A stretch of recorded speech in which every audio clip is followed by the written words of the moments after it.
So place the car on jack stands on both sides and you get access to the oil pan.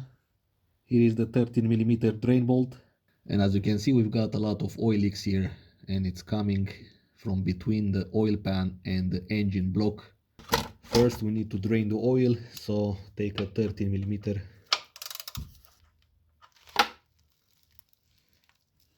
let it drain all of it. Okay, let's place the plug temporarily. Now on the oil pan we've got a bunch of E10 bolts around.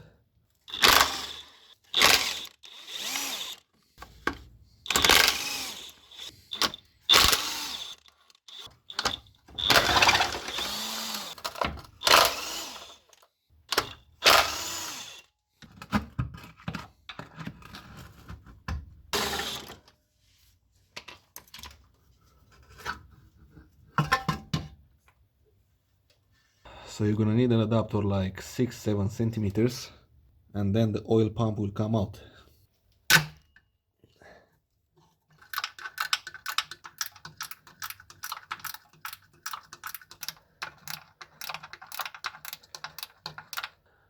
So the pump works like this. The oil is sucked through this point, then it will deliver that pressurized oil through that point.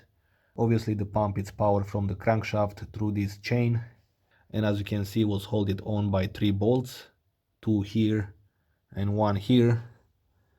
This is the side of the socket I use because that one in the corner there, it's very hard to get access because you've got this corner here. The most difficult part is to break it loose and then it will come out a lot easier. Next, with the E10, let's remove these 4 bolts and see in which condition it is, this oil pump.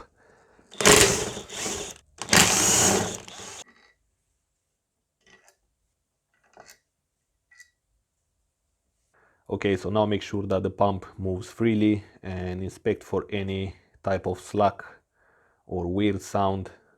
You can see the pump is creating already some pressure in there, the oil jumps. Down here there is not much to inspect, just make sure that there is no sludge, because that will obstruct the oil coming to the rotors and therefore the oil will not get pumped into the engine. So yeah, everything looks good. Let's install this back. Need to place it on the chain. Okay, now the oil pump is secured in place. The chain is on, the tensioner is on. Everything looks good here. Now let's take care of this oil pan. We gotta use gasket maker around and then basically place it on, and that's it. That you keep the oil pan fixed while you install the bolts. Okay guys, so that was pretty much it about the oil pump on this car. Thanks for watching. If you like this video, give it a thumbs up. Go ahead and check out the other videos I made about this S-Class. And don't forget to subscribe. It's free for you and you get a lot of free videos about how to repair and maintain different issues with different cars. So stay tuned and I will see you in the next video.